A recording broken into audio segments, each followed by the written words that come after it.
Bienvenidos nuevamente a su canal Recomendaciones TV Show. En el día de hoy hablaremos de Pinocho, un personaje de la literatura italiana y universal.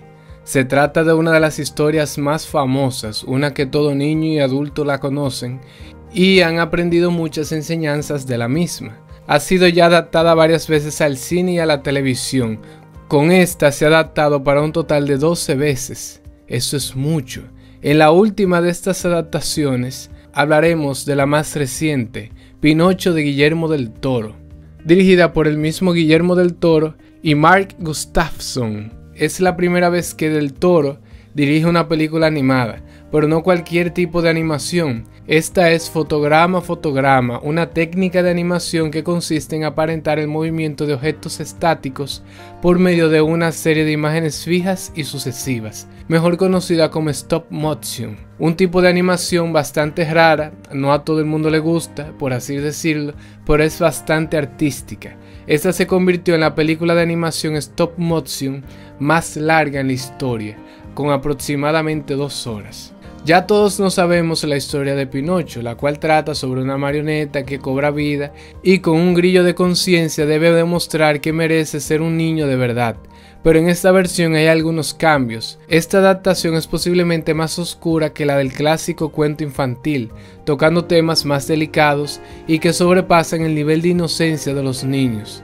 A diferencia de la mayoría de las versiones anteriores de Pinocho, que tienen lugar en Italia en los 1800, Guillermo del Toro decidió establecer esta versión en Italia en el 1930, bajo el gobierno de Benito Mussolini y el Partido Nacional Fascista. Esta es la tercera vez que Del Toro ambienta una película durante un conflicto político de la vida real, después del Espinazo del Diablo y El Laberinto del Fauno, que tuvieron lugar durante y después de la Guerra Civil Española, respectivamente cada una. Tengo que admitir que me gustó mucho el enfoque político. Está ambientada en la Italia fascista, dejando atrás lo familiar como principal valor. Esta viene siendo como una combinación de las historias de Pinocho y Frankenstein, en el sentido de que son personajes marginados y no aceptados por la sociedad, algo que puede convertirse en controversia y abrir los debates, escándalos que les gusta a Netflix como distribuidora. Tengo que decir que Guillermo del Toro tiene mis respetos. Tardó 15 años para hacer este proyecto. En el 2017, él anunció que este largometraje había sido cancelado y en el 2018 Netflix toma las riendas y son tan valientes y arriesgados que le estrenan prácticamente en el mismo tiempo que la versión live action de Disney, con tan solo 3 meses de diferencia. Otra de las cosas que puedo resaltar sobre la historia de esta película es el valor de la obediencia. En la mayoría de las adaptaciones anteriores se enfatiza que los niños malos tienen que pagar el precio de ser desobediente, un antimodelo antipático. Sin embargo, algo que me da un poco de dolor es que en esta película justifican de manera legítima la capacidad para la desobediencia, tratándola en ciertas ocasiones como una cualidad más ennoblecedora. Es una adaptación socialmente más realista que las otras, creando un conflicto con el realismo y la fantasía de una manera artística y sin censura. Esta no es una película para niños directamente, aquí las cosas no son siempre blanco y negro, dejan la abertura de que algunas veces en la vida hay situaciones grises. En cuanto a los personajes, primero empezaré con Pinocho. Aquí lo vemos de una forma más rebelde, desobediente. En esta entrega no hay un deseo de él para ser un niño bueno o ser un niño real directamente. Entre ellos es tener la aceptación de las personas y hasta del mismo Geppetto. Hay una parte de la película que me gustó mucho en ese sentido, es donde él cuestiona por qué la gente ama a Jesús, refiriéndose a una estatua de madera que estaba en la iglesia, y por qué lo odiaban a él si tenían el mismo material. Me agradó la forma en que le dieron la vida en esta adaptación a Pinocho, fue más aterrizado y más liberal al tomar sus decisiones por el bien de los otros. Pasando de personajes, me voy a referir a Geppetto. Me gustó que trataran con más profundidad la pérdida de su hijo, su dolor, lo desgarrador que fue y cómo lo vincularon con el mismo fascismo. Geppetto aquí es un borracho, un miserable, se enoja y no entiende a Pinocho. Fue sin dudas el más oscuro de los principales, de tal manera que no sabe aceptar a Pinocho por el mismo dolor de la pérdida de su hijo.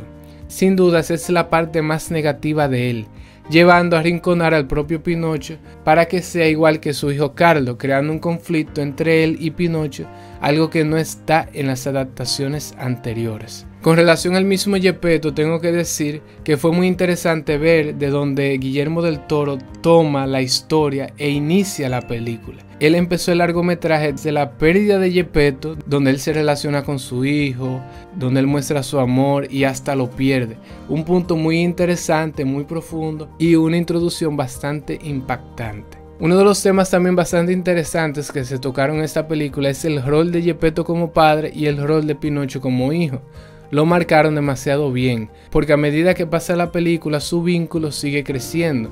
Hubo muchos personajes distintos, a diferencia de las otras. Hay un mono que se llama Spazzatura, que fue uno de los mejores personajes que tiene la película. Pepe Grillo tuvo sus momentos. Aquí también está constantemente sujeto a divertidas lesiones. Aquí él sufrió mucho, probablemente es un guiño a su destino en el libro original, donde Pinocho se molestó con él y lo mata. Aquí el personaje de Pepe Grillo no se le dio mucha importancia, excepto de su primera aparición en la película, su justificación por estar en la historia o en el vínculo con Pinocho, y también al final, que no les voy a contar cómo terminó. Con respecto al antagonista principal que se tomó aquí, a diferencia de las películas anteriores, estuvo mucho mejor preparado, más profundo. Hablamos del Conde Beppo, uno de los personajes más exagerados y diabólicos que he visto. Otro enfoque muy importante fue la relevancia de la vida y de la muerte aquí en esta película. Fueron muy cautivadores y significantes para la historia. En mi caso, todos los adultos son despreciables y son en verdad los verdaderos villanos del filme, arrinconando a los niños a cosas que no quieren hacer, quitándoles su felicidad y demostrando el poderío que tienen sobre ellos y la mala forma en que ellos lo educan. Algo que me llamó mucho la atención es que la trama de la isla del placer o de los juguetes, donde los niños se convierten en burros, fue eliminada en esta versión de la historia y siguieron la parte fascista, que me gustó y me llamó más la atención que la trama de la isla del placer, porque tiene más compostura y mucho más rigor. En la película de Disney es un lugar donde los niños se portan mal y se vuelven locos, se sienten libres, donde no hay adultos, mientras que aquí todos hacen exactamente lo que se les dice y son implícitamente miserables en todo momento. Esta película me gustó más que las anteriores por los pequeños detalles. No se le escapó nada a Guillermo del Toro desde el principio hasta el final. No sentí ninguna laguna argumentalmente hablando. Aunque esta película es más oscura que las versiones anteriores, no está hecha para niños, pero al mismo tiempo aún mantiene una serie de elementos juveniles y números de canciones que desaniman a los más adultos. La música no me gustó mucho, mientras que la fotografía de la misma, aunque fue animada conjuntamente con los personajes, tuvieron muchos toques de realismo. Tal vez ustedes sientan que yo estoy comparando mucho con las versiones anteriores, pero de manera ya de final, tengo para decirles que esta película fue una obra de arte y que Guillermo del Toro se la lució. Hay mucho de donde cortar porque la película toca muchos temas debatibles y bien orientados, tanto de manera explícita como implícita. A sinceridad, yo estoy cansado de que sigan tomando las historias viejas y hagan sus versiones mejoradas, como que la creatividad se le está acabando a los directores y productores. Quieren apoyarse de historias que ya están escritas y adaptadas para darse el lujo de hacer mejores. Pero a pesar de todo eso, fue un buen proyecto. Tengo que admitirlo, pero no estoy de acuerdo con esa parte. En conclusión, la película se disfruta, es impresionante, una manera distinta de ver las cosas y es una obra de arte. Déjame en los comentarios si esta es la mejor adaptación de Pinocho, si estuvo bien adaptar nuevamente esa historia, si lo mereció, si estuvo mal. Déjame en los comentarios qué te pareció todo esto. Prepárense, porque vienen más adaptaciones. Normal, aquí no respetan nada. Así que recuerden suscribirse, darnos like y compartir este contenido. Te habla Biel Rodríguez y somos Recomendaciones TV Show.